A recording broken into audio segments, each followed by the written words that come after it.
2 जुलाई 2024 को राहुल गांधी ने भाषण दिया था एक संसद के अंदर, और वो भाषण जो था वो उसने आज की जो ये कबर खुदी है कांग्रेस की, और हरियाणा में जो कबर खुदी थी कांग्रेस की, उसने उसमें बड़ी निर्णायक भूमिका निभाई है। लेकिन पूरा देश देख रहा था कि ये आदमी किस तरह से अपने बाप की उम्र के प्रधानमंत्री को अबे तबे करके गरिया रहा है, कोस रहा है। लेकिन ये भगवान शंकर जो हमारे आराध्य हैं, उनको एक तमाशा बनाकर लोकसभा के अंदर जो लहरा रहा था किस तरह से, और मना करने के बावजूद बार बार कर रहा था। तो आज 2 जुलाई 2024 मैं उसको कभी नहीं भूलूंगा, क्योंकि इसने जितनी बदतमीजी प्रधानमंत्री मोदी के साथ की थी, मेरे ख्याल से उनके जीवन में कभी किसी ने नहीं की होगी, जब वो मुख्यमंत्री नहीं थे तब भी। और दूसरा, मनीष जी, जब इस पूरी हार की पटकथा, उसमें हरियाणा को भी शामिल कर लीजिए, जो हरियाणा में भाजपा को जीत मिली प्रचंड और चौंकाने वाली, और इसमें महाराष्ट्र भी है। कि याद करिए कि जब 4 जून का लोकसभा का चुनाव हो गया और वो 99 और 240 का रिजल्ट आया, उसके बाद 2 जुलाई 2024 को राहुल गांधी ने भाषण दिया था एक संसद के अंदर, और वो भाषण जो था वो उसने आज की जो ये कबर खुदी है कांग्रेस की, और हरियाणा में जो कबर खुदी थी कांग्रेस की, उसने उसमें बड़ी निर्णायक भूमिका निभाई है। और इन खैरातियों ने उसमें बड़ी निभाई। इन खैरातियों ने उस बदतमीजी को, उस बेहूदगी को, उस अराजकता को, उस असामाजिक तत्व के सरीके आचरण को इन्होंने ताली बजाकर उसका उत्साहवर्धन किया। क्या गजब का किया, कैसा किया है। तो वो खैराती तो कह रहे थे, लेकिन पूरा देश देख रहा था कि ये आदमी किस तरह से अपने बाप की उम्र के प्रधानमंत्री को अबे तबे करके गरिया रहा है, कोस रहा है। और सबसे खास बात, इसने भगवान शंकर को उस दिन संसद के अंदर खिलौना बना के पेश किया था। वो जो लोकसभा अध्यक्ष कहते रहे, रक्षा मंत्री कहते रहे, गृह मंत्री कहते रहे, लेकिन ये भगवान शंकर जो हमारे आराध्य हैं, उनको एक तमाशा बनाकर लोकसभा के अंदर जो लहरा रहा था किस तरह से, और मना करने के बावजूद बार बार कर रहा था। तो उस समय कोई कुछ कर तो सकता नहीं था, लेकिन उस सीन को पूरा देश देख रहा था। तो वो पूरा समझ में आ गया था कि इनको जरा से इन गंजे को नाखून मिले हैं, तो ये खून निकालने पे आमादा खोपड़ी से। तो वो 2 जुलाई का जो आचरण था राहुल गांधी का, वो खैरातियों ने तो ताली बजाई थी, लेकिन पूरा देश जो था इसको गाली बक रहा था। और उसके बाद से लगातार जो परिणाम आ रहे हैं, मैं इसीलिए जरा पीछे लेके जा रहा हूँ। और ये इस तरह का एनालिसिस आपसे किसी ने नहीं किया। वो लोग अलग अलग कारण बता रहे हैं, उन कारणों पर भी आऊंगा। लेकिन ये जो बैकग्राउंड थी, ये बांग्लादेश की घटना है। और उसके बाद 2 जुलाई 2024 मैं उसको कभी नहीं भूलूंगा, क्योंकि इसने जितनी बदतमीजी प्रधानमंत्री मोदी के साथ की थी, मेरे ख्याल से उनके जीवन में कभी किसी ने नहीं की होगी, जब वो मुख्यमंत्री नहीं थे तब भी। जब वो एक सामान्य व्यक्ति थे तब भी किसी ने इतनी बदतमीजी से बात नहीं की जितनी बदतमीजी से वो कर रहा था। और मैंने उस दिन भी कहा था 2 जुलाई को कि ये आदमी प्रधानमंत्री नरेंद्र मोदी को गाली नहीं दे रहा था, ये उन लोगों को गाली दे रहा था जिन 80 करोड़ लोगों को भोजन उपलब्ध करा रहे हैं, जिन करोड़ों लोगों को उन्होंने घर दिए हैं, जिन करोड़ों लोगों को उन्होंने शौचालय, पानी, पीने का पानी पहुंचाया है। तो ये उन घरों को गाली दे रहा था। लेकिन अब तब तक तो चिड़िया हाथ से उड़ चुकी थी, वो चुनाव परिणाम आ चुके थे। लेकिन लोगों ने ठान लिया कि अब ये जब सामने आएगा तो इसको सबक सिखाएंगे।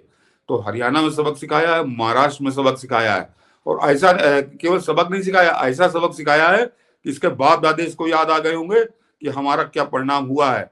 तो ये एक कारण ये था। और उसके अलावा मनीष जी, कि वो जो एक हिंदुस्तान से गलती हुई थी लोकसभा के चुनाव में, उस गलती का 5 महीने के अंदर एहसास करा दिया इन लोगों ने कि तुमने गलती नहीं की है, तुमने आत्मघाती गलती की है और देशघाती गलती की है। उस गलती को हर हिंदुस्तानी ने महसूस किया, और महाराष्ट्र में वो गलती कुछ ज्यादा महसूस हुई। उसका कारण मनीष जी समझ लीजिए कि जरा याद करिए कि वो 4 जून 2024 को परिणाम आने के साथ ही जैसे इन्होंने नंगनाच शुरू किया 99 और 240 वाला, उसके बाद ताबड़तोड़ कम से कम 50 से अधिक घटनाएं तो जो हम लोग को टेलीविजन पर देखने में आई कि रेलगाड़ी पलटाने की कैसी कैसी साजिशें हुई। बड़े बड़े पत्थर, बड़े बड़े बोटे, पेड़ काट के रख दिया, पाइप काट के रख दिया, सिलेंडर रख दिया। वो तो ईश्वर की सब कुछ सतर्कता थी रेलवे की, लेकिन ईश्वर मेहरबान था भारत पे कि कोई उतनी बड़ी घटना ये नहीं कर पाए। लेकिन लगातार मतलब 50 तो हम लोग के सामने आई है। और मैंने बताया था कि रेल मंत्री ने बताया था कि 100 से ज्यादा घटनाएं हो चुकी हैं। ये आज से 1.5-2 महीने पहले उनका था। तो यानी 3 महीने के अंदर रोज मान लीजिए कि रोज एक जगह पे गाड़ी पलटाने की घटना हो रही थी, कोशिश हो रही थी। तो वो 4 जून को जो परिणाम आया था, ये उसका परिणाम था। और उसके अलावा मनीष जी, एक रेलगाड़ी पलटाने घटना और वंदे भारत जैसी ट्रेन, मेरे ख्याल से कोई वंदे भारत बची ही नहीं जिस पर लगातार पत्थरबाजी न हुई हो। ये इन घटनाओं का इस परिणाम का मैं बैकग्राउंड बता रहा हूँ कि लगातार वंदे भारत में पत्थर लगातार, मेरे ख्याल से 100 से ज्यादा घटनाएं उसकी, और ये 5 महीने का लिखा चुका है। और इसके अलावा जो बंबई की मैं बात कर रहा हूँ, महाराष्ट्र की बात कर रहा हूँ, उसने पूरे महाराष्ट्र को उबाल के रख दिया। जो अंदर ही अंदर उबला वो कहीं गया नहीं। कि मनीष जी, अभी महीना भर पहले हम सब लोगों ने देखा है कि जाली फोन करके कभी 100 फ्लाइटें कैंसिल, कभी 150 फ्लाइटें कैंसिल, एक एक दिन में 400 फ्लाइटें कैंसिल, बम रखा है, बम से उड़ा देंगे। तो ये कर कौन रहा था? ये कोई बताने की जरूरत नहीं थी। इतना मुंबई और महाराष्ट्र समझ रहा था कि ये कर कौन रहा है या करवा कौन रहा है।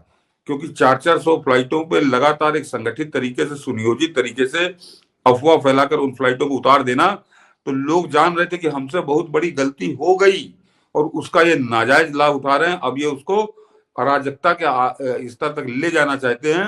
तो वो इंतजार कर रहे थे कि हमको जरा मौका मिले तो इनको हम सबक सिखाएंगे। और उसका अभी कारण बताता हूँ मनीष जी, कि वो जो था, तो महाराष्ट्र में उन्होंने ऐसा फैसला सुनाया है कि भूतो न भविष्यति, यानी 236 सीटें भाजपा गठबंधन की जो आई हैं, तो ये 236 से ज्यादा महत्वपूर्ण, जरा अब मैं कह रहा हूं कि लोगों ने क्यों ठान लिया था कि इनको सबक हम ऐसा सिखाएंगे। प्रधानमंत्री मोदी ने उसका जिक्र किया है। मैं बता दूं कि महाराष्ट्र की हर 5 में से 4 सीटों पे इनको हराया है। ये 80% सीटें भाजपा के गठबंधन को मिली है।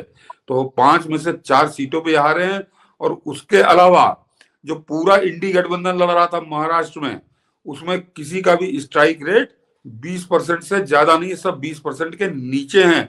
यानी महाराष्ट्र ने इनको जमीन पे पटक के और इनके चेहरे पर एड़ी रख के अपनी रगड़ दी है। क्योंकि ये तो मनीष जी आप समझ रहे होंगे कि जो फ्लाइट कैंसिल हो रही थी, तो उसमें सबसे ज्यादा अगर असर किसी को हुआ तो वो महाराष्ट्र को हुआ। क्योंकि महाराष्ट्र हमारी आर्थिक राजधानी है, एक तरह से नब्ज है वहां पर। और मैं तो उसको देश की तिजोरी कहता हूँ कि बंबई जो है वो देश की तिजोरी है। तो बंबई के आपकी जो रिजल्ट आए हैं वो चौंकाने वाले रिजल्ट हैं। अभी अभी डिटेल आएगी, हम लोग और उस पर बात करेंगे कल परसों में। लेकिन उस आर्थिक राजधानी को इन्होंने ध्वस्त करने की कोशिश की थी। ये मोदी को गिराने के लिए ये देश को ध्वस्त कर रहे थे, और देश को गिराने के लिए मुंबई को चोट पहुंचा रहे थे, महाराष्ट्र को चोट पहुंचा रहे थे। और महाराष्ट्र वो कुछ समझे ना समझे, बिजनेस बहुत अच्छे से समझता है। तो उनकी समझ में आया कि ये कितनी बड़ी गलती और यूपी और महाराष्ट्र में हुई थी। तो महाराष्ट्र ने ठान लिया था कि अब की इनको ऐसा सबक सिखाना है कि ये कई पुश्तें इनकी याद रखेंगी। तो सबक तो उन्होंने उसी तरह का सिखाया है इन लोगों को। तो ये एक बड़े कारण थे जो बैकग्राउंड में थे इनके। और उसके अलावा जो मनीष जी सबसे खास, ये तो मैंने आपको बैकग्राउंडर बताया। क्या आप बता रहे हैं कि एक है तो सेफ है का नारा क्यों चला, उसके बैकग्राउंडर है? हाँ, उसी का बैकग्राउंड मतलब है। राहुल गांधी का सदन के अंदर गुंडई बदतमीजी से लेकर के, और ये रेलवे का, एरोप्लेन का, मतलब पूरे पूरे देश के अर्थतंत्र को तोड़ देने का जो साजिश था, वो सिर्फ हिंदू मुसलमान वाला मामला नहीं था। ये नहीं, वो तो बहुत बात की बात है। वो हिंदू मुसलमान वाला मामला सब कहीं किनारे बह गया कि वो जो अर्थतंत्र को तोड़ देने, और उसके बाद जिस तरह से अडानी पर हमला शुरू किया इन्होंने, तो अडानी और कोई उसको किसी निगाह से देखता हो, लेकिन मुंबई का तो हीरो है वो आदमी, महाराष्ट्र का तो हीरो है वो आदमी। और मैंने उस दिन मनीष जी बताया था कि जब मैंने शेयर मार्केट में की थी कि हिंदुस्तान में सबसे ज्यादा अगर इन्वेस्टर कहीं है शेयर मार्केट का, तो वो महाराष्ट्र के अंदर है। वो करीब करीब 3.5 करोड़ से ज्यादा है। और उस शेयर मार्केट को ध्वस्त करने पे लगे हुए थे। तो वो महाराष्ट्र की समझ में तो ये बिल्कुल एकदम खलनायक नहीं, राक्षस बन के उभरे कि इस राक्षस का वध बहुत जरूरी है। तो महाराष्ट्र ने अपनी कमर कस ली थी कि इनको किसी भी कीमत पर बख्शना नहीं है। और उसके बाद जब योगी का नारा चला बटेंगे तो कटेंगे, और प्रधानमंत्री मोदी ने जब कहा कि एक है तो सेफ है, तो वो एक तरह से महाराष्ट्र की जनता का मंत्र घोष बन गया कि वो समझ गए कि हाँ यही ये नारा बता रहे हैं प्रधानमंत्री, ये योगी ने का नारा वो जन जन में गूंजा। तो उसको लोगों ने अपने गांठ बांध लिया, अपने दिल में उतार लिया कि इसी नारे के साथ हम इनका वध करते हैं।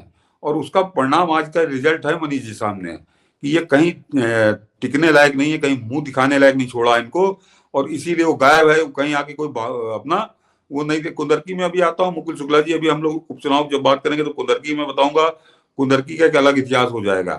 तो वो महाराष्ट्र ने जो है ये इसका एक बड़ा कारण था, और उसमें जो सबसे ज्यादा निर्णायक भूमिका, आपने भी कहा कि फडणवीस हीरो हैं, एक नाथ शिंदे भी हीरो हैं, प्रधानमंत्री मोदी वहां पे उन्होंने रैलियां की, योगी ने जाके रैलियां की, ये सब लोगों का ये एक है तो सेफ है, तो ये सब लोग एक ही थे, एक ही उद्देश्य से थे।